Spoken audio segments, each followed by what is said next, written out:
మహిళా ఓటర్లే టార్గెట్గా సంక్షేమ పథకాలను ఆఫర్ చేస్తున్నారు స్పష్టంగా కనిపిస్తోంది. విజయ్ దాంట్లో కూడా స్పష్టంగా కనిపించింది. అంటే మీరు అన్నట్టు తెలుగు రాష్ట్రాల్లో కొంత దగ్గరగా కనిపించినా కానీ ఇందులో కొంత జగన్మోహన్ రెడ్డికి సంబంధించినటువంటి వే ఆఫ్ థాట్స్ కూడా సంక్షేమ పథకాల విషయంలో విజయ్ ఇంప్లిమెంట్ చేసింది కొంత కనిపిస్తోంది. ఎందుకంటే ఇది ఎట్లా లింక్ అనిపిస్తోందంటే స్కూల్ పిల్లలకు 15,000 రూపాయలు వాళ్ళ అకౌంట్లో ఇస్తామంటే కొంత అమ్మఒడి సంబంధించినటువంటి పథకం ఇక్కడ విజయ్ ఏమైనా తీసుకున్నారా స్కూల్ పిల్లల్ని ఉద్దేశించి అన్నది ఒక అంశం కనిపిస్తోంది. అండ్ ఈ మధ్యకాలంలో విజయ్ జగన్మోహన్ రెడ్డి కూడా ఒకనొక సందర్భంలో భేటీ కావడం జరిగింది. అండ్ మాట్లాడదాం, దీని మీద చాలా అంశాలు మాట్లాడాల్సినటువంటి అవసరం ఉంది. అండ్ మోర్ ఓవర్ విజయ్ చుట్టూ ఉన్నటువంటి వివాదాలు ఈ మధ్యకాలంలో మనం చూస్తూనే ఉన్నాం. వాటిపైన కూడా బహిరంగ వేదిక పైన విజయ్ స్పందించారు. నేను కొన్ని ఇబ్బందులు పడుతున్నాను, ఆ ఇబ్బందులు మీకు కూడా ఇబ్బందులు కనిపిస్తున్నాయి, బట్ అదంతా వ్యక్తిగతమైనటువంటి విషయం, దాన్ని నేను స్లాట్ అవుట్ చేసుకుంటాను, దాని గురించి మీరేం భయపడాల్సినటువంటి అవసరం లేదని ప్రతి కార్యకర్తకు ఒక భరోసా ఇచ్చి ఎన్నికలకు సిద్ధమవుతున్నారు విజయ్. రైట్, బండారు రామ్మోహన్ రావు గారు నమస్తే. నమస్తే, చెప్పండి. నమస్తే రామ్మోహన్ రావు. ఇందాకనే ఒక పాయింట్ మెన్షన్ చేయడం జరిగింది. సంక్షేమ పథకాలను ఉద్దేశించి మహిళలకు 2,500 రూపాయల పెన్షన్, ఏదైతే 60 ఏళ్ల వయసు ఉన్నటువంటి మహిళలు అండ్ స్కూల్ పిల్లలకు 15,000 రూపాయల పెన్షన్ వాళ్ళకు ఇస్తామని చెప్పేసి అమ్మఒడి లాంటి ఒక పథకాన్ని తీసుకురావడం. మోరోవర్ బంగారం కాన్సెప్ట్ కూడా వచ్చింది. ఇక్కడ తులం బంగారం అంటే అక్కడ 1 పౌండ్ అంటే 8 గ్రాముల బంగారం ఇస్తామని చెప్పేసి ఈ ప్రకటనలు అంటే శృతి మించిపోతున్నాయి, మితిమీరిపోతున్నాయి. గ్రౌండ్ లెవెల్లో వర్కౌట్ అవుద్దా లేదా అన్నది ఎంతవరకు సాధ్యం? తెలంగాణలో అది వర్కౌట్ అయిందంటే ఇట్స్ ఎ ఫెయిల్యూర్. తులం బంగారం అన్నది ఇచ్చే పరిస్థితి లేదు. సో మళ్ళీ ఆ రాజకీయాలు అట్లయినా నడుస్తున్నాయి.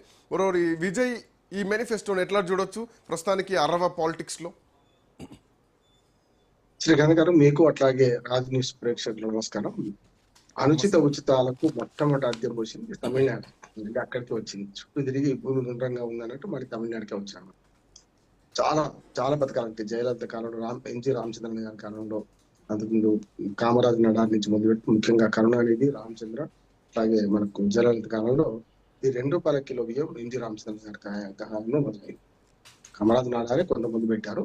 అట్లా చూసుకుంటే ఆ తర్వాత వరుసగా టీవీలు, కలర్ టీవీలు, మన ల్యాప్టాప్లు అన్ని అక్కమించి పోయినాయి. కొంచెం తగ్గినాయి ఈ తమిళనాడులో. వాళ్ళకి అనుభవానికి తత్వం బోధపడింది. అంటే ఈ కర్ణాటక రోగం, ఈ మాట అంటున్నాను, కర్ణాటక రోగం ఏంటంటే మొట్టమొదటి పెద్ద అనుచిత ఉచితం బస్సు ప్రయాణం మహిళలు అక్కడి నుంచి మొదలైంది. సార్, జనరల్ గా తమిళనాడులో ఇట్లాంటివి పెద్దగా ఉండవు కదా, ఎందుకంటే తమిళనాడులో ఒక ద్రవిడ నేపథ్యంతో రాజకీయాలు నడుస్తూ ఉంటాయి. ఆ రెండు పార్టీల మధ్యన యుద్ధ వాతావరణం ఉంటుంది.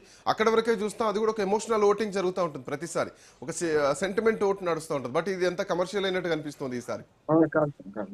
అసలు మొదలు ఉచితాలు మొదలైంది తమిళనాడు. మీరు చూడండి, ఈ స్థాయిలో అందుకని ఏమంటారు అంటే గతంలో కలర్ టీవీలు మంచిది. జయలలిత కాలంలో కలర్ టీవీలు ఇచ్చారు, అట్లానే ల్యాప్టాప్లు ఇచ్చారు, సైకిల్ ఇచ్చారు. అంటారు అదేం తక్కువ. అసలు అనుచిత ఉచితాలంటే ఫస్ట్ తమిళనాడే. కొంచెం జ్ఞానానికి వచ్చిందో, కొంచెం అనుభవానికి వచ్చిందో అంటే మళ్ళీ మొదలు కావడానికి ప్రధాన కారణం గారు మన కర్ణాటకలో ఉచిత బస్సు ప్రయాణం ఒకటి 2,500 సర్వరోగ నివారణ అయిపోయింది. అదైతే 2,500 రూపాయలు. ఈ రెండు చూడండి. అసలు అక్కడి నుంచి కర్ణాటక ముందు అయితే తెలంగాణలో 6 గ్యారెంటీలు, ఆంధ్రప్రదేశ్ లో మీకు ఆంధ్రప్రదేశ్ కన్నా ముందు చాలా రాష్ట్రాలు జరిగింది. హర్యానాలో అదే, మహారాష్ట్రలో అదే, మనకు ఏమంటారు బీహార్ లో అదే కదా, ఆంధ్రప్రదేశ్ లో అదే. ఇట్లా చూసుకుంటే ఆఖరికి మొన్న అంటే ప్రతి ఎన్నికలు ఢిల్లీలో అదే. ఇప్పటికీ 2,500 రూపాయలు అంతటా ఎగ్గొట్టారు. ఎక్కడ? కర్ణాటక నుంచి మంది రోగం మొత్తం అంతటా ఎగ్గొట్టారు. ఎక్కడ కూడా తమిళనాడు ఎట్లా ఉంటారు నమ్ముదాం మనం. అంతేందుకు ఉచిత బస్సు ప్రయాణం కూడా ఇంకా ఆలోచన చేస్తున్నాం అని మన రేఖా గుప్తా ఇంకా అట్టే ఉంది ఢిల్లీలో చూస్తే. 2,500 రూపాయలు మహిళలకు ఇచ్చేది మాత్రం అంతటా ఎగ్గొట్టారు. ఒక్క దగ్గర మాత్రం ఎన్నికల సందర్భంగా మన ఎన్డీఏ కూటమి ప్రభుత్వం బీహార్లో ఏం చేసిందంటే మనిషికి 10,000 రూపాయలు చొప్పున 75 లక్షల మంది మహిళలకు 10,000 రూపాయలు చొప్పున వేసింది. అది ఎన్నికల లంచం ఎవరికని చెప్పాలంటే, ఎన్నికల కన్నా ముందు, ఏది నోటిఫికేషన్ ముందు. ఆ తర్వాత వీళ్ళేమన్నారు, కాంగ్రెస్ వాళ్ళు 30,000 ఇస్తాను, ప్రతి సంవత్సరానికి 30,000 అన్నారు. అంటే 30,000 అంటే 2,500 కదా, 24 12 నెలలు కదా, 12 రోజులు 24 అంటే 30,000 రూపాయలు అంటే 2,500 చొప్పున వాళ్ళు ఇస్తామన్నారు. ఇప్పటికి కూడా నితీష్ కుమార్ గవర్నమెంట్, ఆయన ముఖ్యమంత్రిగా పోయి ఇప్పుడు కూడా అమలు అవుతలేదు అంటున్నారు. అంటే దీన్ని అర్థం చేసుకోవాల్సింది ఏంటంటే రోటీ కప్పుడా ఆవిడ మకాన్ ఎవడైనా వద్దన్నారు. ఎందుకంటే ఉదాహరణకు మనకు ఉచిత ఆహార ధాన్యాలు అందిస్తున్నాం, గోధుమలు కానీ బియ్యం కానీ అందిస్తున్నాం. అట్లాగే ఇల్లు, ఇందిరమ్మ ఇల్లు ఏదో పేరు మీద గరీబీ హఠావో గుడిసె నుంచి మొదలు పెడితే దాన్ని కూడా ఎవరు వద్దలేదు. మూడోది ఏంటంటే బట్ట అనే దానికి జనతా వస్త్రాలను గతంలో ఎన్టీ రామారావు గారు 2 కిలో బియ్యంతో పాటు రేషన్ షాప్ లో జనతా వస్త్రాలు ఇచ్చేవాడు. అవును. ఆ తర్వాత బతుకమ్మ చీరలు రకరకాలుగా అని చెప్పి మన ఏమంటారు దాన్ని రంజాన్ తోఫా, క్రిస్మస్ బహుమతి అని చెప్పి ఇట్లా 3 సార్లు కూడా బట్టలు ఇచ్చే ప్రయత్నం మనకు మూడు మూడు పండుగలకు కూడా కేసీఆర్ గారు చేశారు. ఇప్పుడు ఇక్కడికి వస్తాం.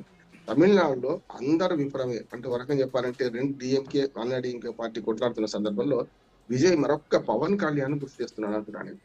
పవన్ కళ్యాణ్ అనుచిత విషయాలు చెప్పలే కానీ ఆ రాజకీయం చూస్తే అట్లాగే ఉంటది అంటున్నాను. అంటే సరిగ్గా పవన్ కళ్యాణ్ కళ్యాణ్ రెండు రకాలుగా చూడాలి సార్. ఒకటి 10 ఏళ్ళు ప్రతిపక్షంగా ఉండి ప్రజల్లో ఉన్నటువంటి పవన్ కళ్యాణ్ ఒకటైతే కనుక, కూటమి ప్రభుత్వంలోకి వచ్చిన తర్వాత ఉన్నటువంటి పవన్ కళ్యాణ్ వ్యవహార శైలి రెండు వేరు.